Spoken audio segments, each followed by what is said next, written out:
welcome back into the chat on News Dan Morello and News Channel 10-2. I'm Alan Robertson.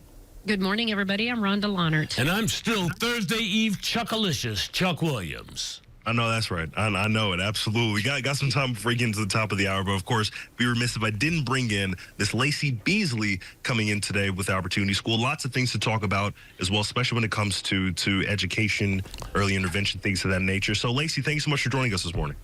Thank you. Good morning. Absolutely, Chuck. Sorry about that. Miss Beasley, let me ask you this from the standpoint of early intervention. When we talk about early intervention, there's no such thing as being too early, is it? No, absolutely not. Actually, we know that the brain is 80% wired from birth to 3 years of age and 90% wired from 0 to 5. So that's nearly your entire brain is constructed by the time you're 5 years old. That's kind of hard to believe. Yes, it is.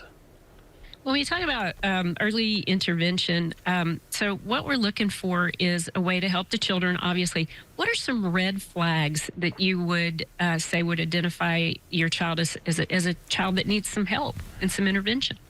So really what you want to look at those milestones. You know, there's tons of different milestone trackers that you can find online.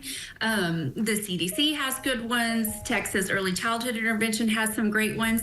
If you're looking at really what children should be doing, and then if your child is not really coming along, that's what we really call a red flag. So if by 3 or 4 months they're not rolling, that would be considered a red flag. If by 12 months, they're not really talking. They're not saying mama, dada, wanting a bottle, those kind of things. That would be a red flag. So the reason why we have those things in place and really why we look for those is because if the children are not doing those, that's just kind of our warning sign to take a deeper dive. Absolutely. I mean, if we're speaking for myself for a brief moment, right? I remember growing up probably within the first maybe 2, maybe 3 years of my life.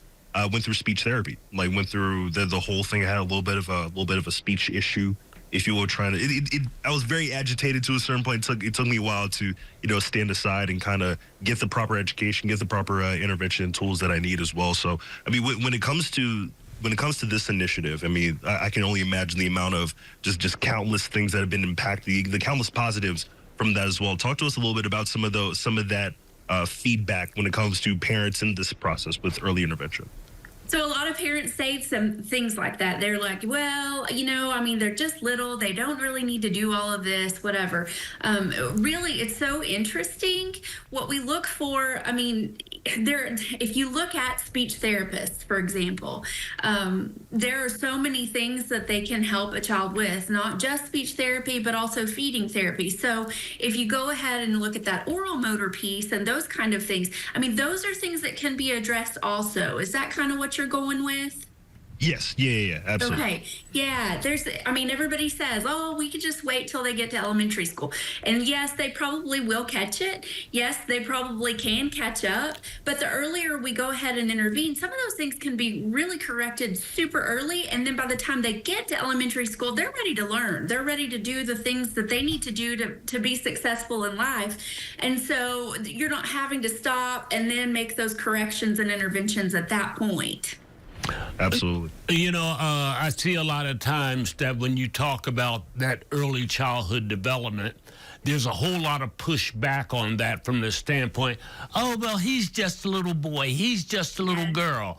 That's hogwash. Would you agree with me on that? Oh, I hear it all the time. Absolutely, yes. And really what that falls into is just kind of a lack of education. We all have expertise levels.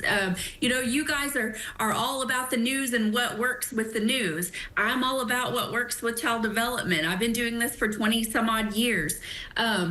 Everybody has a different level of expertise, and the more you know about it, the more you start going, maybe I should have done that. Even with my own children, and I've been in this field my entire working life. There are things that I missed with my own children that now that I know better, I could have done better. So, you just have to seek out the knowledge. If things aren't quite right, you probably should reach out for help. Absolutely. I mean, for sure. I mean, give the Opportunity School a call. Just give experts a call when it comes to these types of things as well. Of course, opportunityschool.com is the website to go for information when it comes to Opportunity School, and of course the things that they have for you guys as well. So, Lacey, we're coming up a little bit on time, but thank you so much for joining us this morning. We'll be sure to talk sometime soon. Great. Thank you. Absolutely. We'll be back with Bye-bye. more of the chat right here on News Dan Murillo and News Channel 10-2.